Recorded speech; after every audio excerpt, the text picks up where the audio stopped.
Bismillahirrahmanirrahim. Assalamu alaikum, dear students, and welcome to Star Academy. Today, you are going to learn transitive verb and intransitive verb. So, let's start.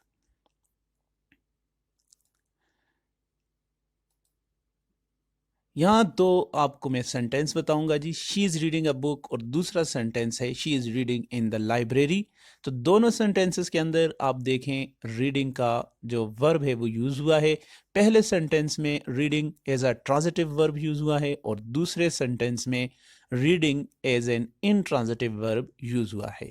तो क्या आप लोग ये जानते हैं कि ऐसा क्यों होता है कि एक ही वर्ब है वो एक सेंटेंस में ट्रांजिटिव है और दूसरे में इंट्रांजिटिव है, और ये ट्रांजिटिव और इंट्रांजिटिव वर्ब्स होते क्या हैं? तो चलिए स्टार्ट करते हैं। सेंटेंस का स्ट्रक्चर अगर देखा जाए तो एक सेंटेंस के अंदर सब्जेक्ट, वर्ब एंड ऑब्जेक्ट होते हैं। सब्जेक्ट, वर्ब और ऑब्जेक्ट को आप इस एग्जांपल से समझ सकते हैं। यहाँ पे एग्जांपल है David is kicking the football. तो डेविड चूंकि यहाँ का सब्जेक्ट है, डेविड सब्जेक्ट है, और सब्जेक्ट किसी सेंटेंस में वो वर्ड है जो किसी काम को करने वाले के बारे में हमें बताता है। तो डेविड यहाँ पे फुटबॉल को किक कर रहा है। डेविड का जो एक्शन है उससे जो रिसीव कर रहा है वो ऑब्जेक्ट फुटबॉल है, और किकिंग ऐसा वर्ब है जो हमें ये बता रहा है कि काम क्या हो रहा है। तो David is kicking the football, इसके अंदर सब्जेक्ट, वर्ब एंड ऑब्जेक्ट तीनों आपने देखे।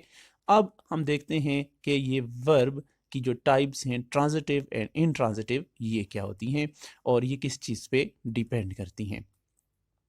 ट्रांजिटिव वर्ब, तो ट्रांजिटिव जो वर्ड है, ट्रांजिटिव लफ्ज का मतलब है टू ट्रांसफर, और ट्रांजिटिव वर्ब की डेफिनेशन अगर आप देखें तो transitive verb is a verb that requires an object to receive an action. यानी जो वर्ब है उसके एक्शन को रिसीव करने के लिए एक ऑब्जेक्ट का होना ज़रूरी है। अगर सेंटेंस के अंदर ट्रांजिटिव वर्ब को यूज़ करना है और वहाँ पे कोई ऑब्जेक्ट का होना ज़रूरी है, तो ट्रांजिटिव वर्ब ऐसा वर्ब है जिसके लिए ऑब्जेक्ट का होना ज़रूरी है। अगर ऑब्जेक्ट नहीं होगा तो आपको सेंटेंस का कोई सेंस क्लियर नहीं होगा। एग्जाम्पल्स देखते हैं। प्लीज़ ब्रिंग, अगर कोई आपसे कहे कि प्लीज़ ब्रिंग, तो आपके जहन में ज़रूर ये सवाल उठेगा कि प्लीज़ ब्रिंग व्हाट, जब तक इसके साथ कुछ ऐड ना किया जाए। Please bring a glass of milk, please bring a glass of water, please bring a cup of T.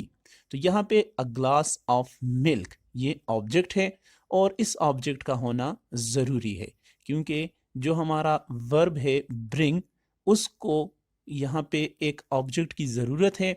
तो जब किसी भी वर्ब को ऑब्जेक्ट की ज़रूरत होती है, ऐसे वर्ब को ट्रांजिटिव वर्ब कहा जाता है।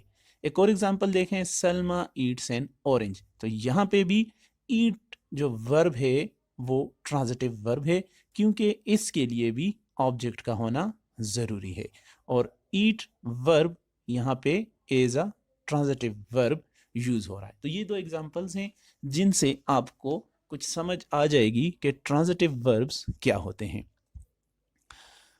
एक बात जो स्टूडेंट्स को समझना बहुत ज़रूरी है, और वो है कि कुछ ऐसे सेंटेंसेस भी हैं जिनके अंदर एक से ज़्यादा ऑब्जेक्ट मौजूद होंगे। इनको आप देखें, एक इनमें डायरेक्ट ऑब्जेक्ट होगा और दूसरा इनडायरेक्ट ऑब्जेक्ट होगा। दोनों का फ़र्क समझना ज़रूरी है, क्योंकि दोनों को समझे बगैर आप ट्रांजिटिव वर्ब्स को नहीं समझ सकते। डायरेक्ट ऑब्जेक्ट वो होते हैं जो आपको वट टाइप का जो क्वेश्चन है उसका आंसर देते हैं, कि जब आप से कोई पूछे या आपके जहन में व्हाट का क्वेश्चन आता है, तो जो ऑब्जेक्ट आपको व्हाट का आंसर देगा वो डायरेक्ट ऑब्जेक्ट होगा, और जो टू हुम का आंसर देगा वो इनडायरेक्ट ऑब्जेक्ट होगा। समझने के लिए हम एक एग्जांपल लेते हैं, Manahil gave him a book. तो Manahil gave him a book, इसके अंदर देखें, अगर आपके जहन में क्वेश्चन आए मनाहिल गेव हिम व्हाट, तो यहाँ पे आप देखें कि बुक जो है वो व्हाट को आंसर कर रहा है, और Manahil gave a book to whom, अगर ऐसा क्वेश्चन हो तो यहाँ पे उसका आंसर जो है वो आपको हिम, ये एक वर्ड है जो आपको इसका आंसर दे रहा है। तो इस सेंटेंस के अंदर डायरेक्ट ऑब्जेक्ट जो है वो बुक है और इनडायरेक्ट ऑब्जेक्ट जो है वो हिम है। तो इन दोनों का समझना बहुत ज़रूरी है, क्योंकि ये दो समझने के बाद आप ट्रांजिटिव वर्ब को समझ सकते हैं। एक इसी एग्जाम्पल को देखें, मनाहिल गेव अगर कहा जाए, या कहा जाए मनाहिल गेव हिम, और अगर कहा जाए Manahil gave him a book, तो देखें लास्ट में Manahil gave him a book एक कंप्लीट सेंस दे रहा है। तो इसमें देखें Manahil gave him a book, तो बुक जो है वो व्हाट को आंसर कर रहा है, और हिम जो है वो टू हुम को आंसर कर रहा है। तो जो ऑब्जेक्ट व्हाट को आंसर करेगा वो होगा डायरेक्ट ऑब्जेक्ट, और जो टू हुम को आंसर करेगा तो वो होगा इनडायरेक्ट ऑब्जेक्ट। तो यहाँ पे डायरेक्ट ऑब्जेक्ट का होना जरूरी है, क्योंकि ये कहा जाए मनाहिल गेव हिम, तो लाजमी बात है आपके जहन में आएगा मनाहिल गेव हिम व्हाट, तो आपको जब व्हाट का आंसर मिला तो वो डायरेक्ट ऑब्जेक्ट होगा। तो इसलिए डायरेक्ट ऑब्जेक्ट और इनडायरेक्ट ऑब्जेक्ट को समझें। गेव इज ट्रांजिटिव वर्ब, लाजमी बात है आपने अभी तक सीख लिया कि जब वर्ब को आगे ऑब्जेक्ट की ज़रूरत होगी तो वो ट्रांजिटिव वर्ब होगा। और एक और बात ये भी याद रखें कि ट्रांजिटिव वर्ब के लिए सिर्फ ऑब्जेक्ट का होना ज़रूरी नहीं होता, बल्कि जो ज़रूरी चीज़ है वो डायरेक्ट ऑब्जेक्ट है। अगर इनडायरेक्ट ऑब्जेक्ट है तो उसका होना ज़रूरी नहीं, बल्कि आपको डायरेक्ट ऑब्जेक्ट की ज़रूरत होती है। तो ये 2-3 पॉइंट्स ऐसे हैं कि ट्रांजिटिव वर्ब समझने के लिए इन 2-3 पॉइंट्स का समझना ज़रूरी है। पहले कि जो वर्ब को ऑब्जेक्ट की ज़रूरत हो, दूसरा डायरेक्ट ऑब्जेक्ट और इनडायरेक्ट ऑब्जेक्ट क्या होते हैं, और तीसरा कि डायरेक्ट ऑब्जेक्ट का होना ज़रूरी है। अब देखते हैं कुछ ऐसे वर्ब्स जो हमेशा ट्रांजिटिव वर्ब्स ही यूज़ होते हैं। तो यहाँ पे कुछ को मेंशन करते हैं, इसके अलावा और भी बहुत से हैं। जो स्टूडेंट्स आज के लिए इतना ही।